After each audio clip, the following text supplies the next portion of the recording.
ನಾವು ATV ಟೂರ್ಗೆ ಹೋಗ್ತಾ ಇದೀವಿ. ಸೋಫಿಯಾಸ್ ಟೂರ್. ಇವಾಗ ರಾತ್ರಿ 9 ಗಂಟೆ ಬರೋದು, ರಾತ್ರಿ 12 ಗಂಟೆ ಆಗುತ್ತೆ. ಇದು ಕತ್ಲಾಗಲ್ಲ. Midnight tour. ATV tour ಅಂದ್ರೆ ಆಲ್ ಟೆರೈನ್ ವೆಹಿಕಲ್. ಕನ್ನಡದಲ್ಲಿ ಹೇಳ್ಬೇಕಂದ್ರೆ ಎಲ್ಲಾ ಭೂ ಪ್ರದೇಶದಲ್ಲೂ ಓಡಿಸುವಂತ ಗಾಡಿ ಇದು. ಇದನ್ನ ATV ಗಾಡಿ ಅಂತ ಕರೀತಾರೆ. ಅಲಸ್ಕಾದಲ್ಲಿರೋ ಡೆನಾಲಿ ಫಾರೆಸ್ಟ್ ಅಲ್ಲಿ ನಾವು ಈ ATV ಟೂರ್ ಮಾಡಿದ್ವಿ. ನಾವು ಈ ATV ಟೂರ್ಗೆ ಹೋದಾಗ ರಾತ್ರಿ ಸುಮಾರು 9 ಗಂಟೆ. ನಾವು ಈ ATV ಗಾಡಿನ ಸುಮಾರು 3 ಅವರು ಡೆನಾಲಿ ಫಾರೆಸ್ಟ್ ಅಲ್ಲಿ ಬೆಟ್ಟ ಗುಡ್ಡಗಳ ಮೇಲೆಲ್ಲ ಹತ್ತಿಸ್ಕೊಂಡು ಓಡಿಸ್ಕೊಂಡ್ ಬರ್ತೀವಿ. ಈ ATV ಗಾಡಿ ಬಂದು ನೀವು ಯಾವುದೇ ತರದ ಭೂ ಪ್ರದೇಶದಲ್ಲಿ ಓಡಿಸಬಹುದು. ಇದರಲ್ಲಿ 1 ಸೀಟರ್ ಗಾಡಿ, 2 ಸೀಟರ್ ಗಾಡಿ, 3 ಸೀಟರ್ ಗಾಡಿ ಹಾಗೆ 4 ಸೀಟರ್ ಗಾಡಿ ಸಿಗುತ್ತೆ. ನಾವು 3 ಜನ ಇದ್ದಿದ್ರಿಂದ 3 ಸೀಟರ್ ಗಾಡಿ ತಗೊಂಡ್ವಿ. ಮೊದ್ಲಿಗೆ ನಮ್ಗೆಲ್ಲ ಹೆಲ್ಮೆಟ್ ಕೊಟ್ಟಿ ಹೇಗ್ ಡ್ರೈವ್ ಮಾಡಬೇಕು ಹಾಗೆ ನಮ್ಗೆ ಎಲ್ಲ ಸೇಫ್ಟಿ ಮೆಷರ್ಸ್ ನ ಹೇಳ್ತಾರೆ. ನಾವು ಈ ATV ಗಾಡಿ ಓಡಿಸ್ಕೊಂಡು ಹೋಗ್ಬೇಕಾದ್ರೆ ಮುಂದೆ ಇನ್ನೊಂದ್ ಗಾಡಿಲಿ ಒಬ್ರು ಗೈಡ್ ಸಹ ಇರ್ತಾರೆ. ಅವರು ನಮ್ಗೆ ಯಾವ ರೂಟಲ್ಲಿ ಹೋಗ್ಬೇಕು ಅಂತ ದಾರಿ ತೋರಿಸ್ತಾರೆ. ಅವ್ರನ್ನ ಫಾಲೋ ಮಾಡ್ಕೊಂಡು ಹೋಗ್ಬೇಕಾಗತ್ತೆ. ಹಾಗೆ ಈ ಗಾಡಿ ಓಡಿಸ್ಬೇಕಾದ್ರೆ ಸಿಕ್ಕಾಪಟ್ಟೆ ಧೂಳು ಮಣ್ಣು ಏಳುತ್ತೆ. ಸೊ ಮಾಸ್ಕ್ ಹಾಕೊಂಡು ಓಡಿಸಿದ್ರೆ ಒಳ್ಳೇದು. ಗಾಡಿ ಓಡಿಸ್ಬೇಕಾದ್ರೆ ರೋಡಲ್ಲಿ ದಪ್ಪು ಬಂಡೆಕಲ್ಗಳು ಗುಡ್ಡಗಳು ಎಲ್ಲ ಸಿಗ್ತಾ ಇತ್ತು. ಅದ್ರ ಮೇಲೆ ಈ ಗಾಡಿನ ಹತ್ತಿಸ್ಕೊಂಡು ಓಡಿಸ್ಬೇಕಾಗಿತ್ತು. ಈ ಟೂರಲ್ಲಿ ಸುಮಾರು 10 ವೆಹಿಕಲ್ ಒಟ್ಟಿಗೆ ಜೊತೆಗೆ ಹೋಗ್ತೀವಿ. ಹಾಗೆ ಅವ್ರು ಹೇಳಿದ ಸ್ಪೀಡ್ ನೇ ಮೇಂಟೈನ್ ಮಾಡ್ಬೇಕಾಗತ್ತೆ. ಸ್ಟಾರ್ಟಿಂಗ್ ಪಾಯಿಂಟ್ ಇಂದ ಒಂದ್ ಸ್ವಲ್ಪ ದೂರ ಗಾಡಿ ಓಡಿಸ್ಕೊಂಡು ಹೋಗ್ಬೇಕಾದ್ರೆ ಅಷ್ಟೊಂದೇನ್ ಭಯ ಆಗ್ಲಿಲ್ಲ. ಆದ್ರೆ ಯಾವಾಗ ಬೆಟ್ಟ ಗುಡ್ಡಗಳ ಮೇಲೆಲ್ಲ ಈ ಗಾಡಿನ ಹತ್ತಿಸ್ಕೊಂಡು ಹೋಗ್ಬೇಕಾಗಿತ್ತಲ್ಲ, ಆಗ ಸ್ವಲ್ಪ ಭಯ ಆಗ್ತಿತ್ತು. ಎಲ್ಲಿ ಗಾಡಿ ಉಳ್ಕೊಂಡ್ಬಿಡುತ್ತೋ ಅನ್ನೋ ಆತಂಕ ಇತ್ತು.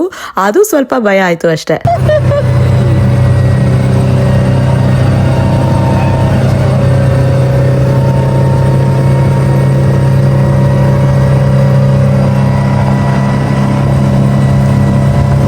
ಒಂದ್ ಸ್ವಲ್ಪ ದೂರ ಹೋದ್ಮೇಲೆ ಗಾಡಿನ ನಾನು ಓಡ್ಸಕ್ ಶುರು ಮಾಡಿದೆ. ಸ್ಟಾರ್ಟಿಂಗ್ ಸ್ವಲ್ಪ ಭಯ ಆಯ್ತು. ಹೋಗ್ಬೇಕಾದ್ರೆ ಯಾವ್ದೋ ಒಂದ್ ಗುಡ್ಡದ ಮೇಲೆ ಬೇರೆ ಹತ್ತಿಸ್ಬಿಟ್ಟಿದ್ದೆ. ಗಾಡಿ ದಬಾಕೊಂಡ್ಬಿಡುತ್ತೇನೋ ಅಂತ ಸಿಕ್ಕಾಪಟ್ಟೆ ಭಯ ಆಗಿತ್ತು.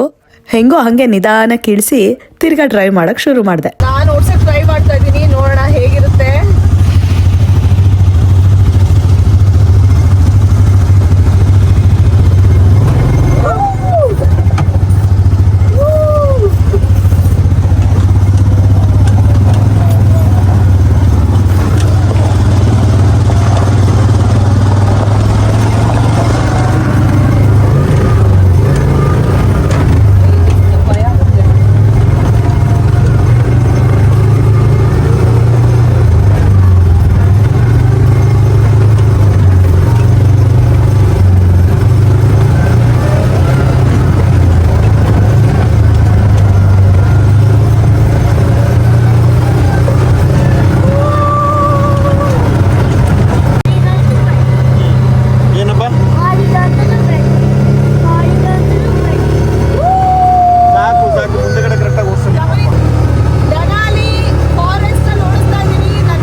ಫೈನಲಿ ATV ಗಾಡಿ ಓಡಿಸ್ಕೊಂಡು ಬೆಟ್ಟದ ಮೇಲಿರೋ ಒಂದು ಟಿಪ್ ಪಾಯಿಂಟ್ ಬಂದ್ವಿ. ಇಲ್ಲಿ ಸಾಕಷ್ಟು ಡಿಫ್ರೆಂಟ್ ವೆರೈಟಿ ಆದ ಕಲ್ಗಳು ಅಂದ್ರೆ ಮಾರ್ಬಲ್ಸ್ ಗಳು ಸಿಗುತ್ತೆ. ಅದು ಯಾವ ತರ ಮಾರ್ಬಲ್ಸ್ ಅಂತ ಇಲ್ಲಿ ಎಕ್ಸ್ಪ್ಲೈನ್ ಮಾಡ್ತಿದ್ರು. Now looking at Sandcastle, it has some cool features about it. It has those peaks and those valleys. Those are known as our alluvial fans, okay? And then at the very, very tippy top, you see those pointy things? Those are our spires. Now, Sandcastle is shaped by wind and water erosion. So what happens is we get a little bit of rain like this, and you'll see some of that sediment trickle down, okay? And then we so ಇಲ್ಲಿ ಇದನ್ನ mud rock ಕಲ್ಗಳಂತಾರೆ. ತುಂಬಾ ಎಲ್ಲ ಇದು mud rock ಕಲ್ಲು. ಅದು mud rock. ಏನು ಉಲ್ಟಾ ಹೇಳ್ತೀಯಲ್ಲ ನೀನು. ಕ್ವಾಟ್ಸ್. ಇದು ಮಡ್ ರಾಕ್ ಕಲ್ಲಂತೆ. ಇದು ಜೇಡ್ ಅಂತಾರೆ. ಜೇಡ ಅಂತ ಜೇಡಿ ಮಣ್ಣಲ್ಲ ಅದು. ಇದು ಎಲ್ಲ ಒಂಥರ ನಾವು ಸ್ಟೋನ್ಸ್ ಯೂಸ್ ಮಾಡ್ತೀವಲ್ಲ ಅದೇ ತರ. ಅವ್ರು ನಮ್ಗೆ ತೋರಿಸಿದ ಏನಂದ್ರೆ ಈ ತರ ಹಿಂಗ್ ಉಜ್ಜಿದ್ರೆ ಕಲರ್ ಚೇಂಜ್ ಆಗುತ್ತಂತೆ. ಅವ್ರು ಎಲ್ಲ ರಾಕ್ದು ಡಿಫ್ರೆಂಟ್ ಕಲರ್ ಬರುತ್ತೆ ನೋಡಿ. ಅದನ್ನ ಫೇಶಿಯಲ್ ಮಾಡ್ಕೋಬಹುದು ನೀವು. ಆ ತರ ಫೇಶಿಯಲ್ ಚೆನ್ನಾಗಿರುತ್ತೆ. ಸೊ ಅಲ್ಲಿ ಹೇಳು ಏನಂತ ಅದು. ಕ್ವಾರ್ಟ್ಸಾ?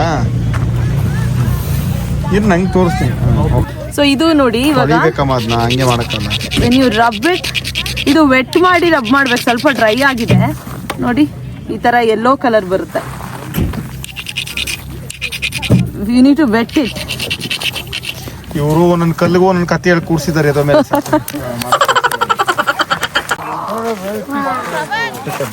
Can I take this for fun? Yeah. Quartz. This is a Malorium crystal. ಏನಪ್ಪ ಏನ್ ಕ್ರಿಸ್ಟಲ್ ಅದು? Malorium crystal. Crystal. Yeah, Malorium. ಏನಾಗುತ್ತೆ ಅದು? So, water ಹಾಕಿದ್ರೆ ಕಲರ್ ಚೇಂಜ್ ಆಗುತ್ತೆ. ನೋಡು. Very good.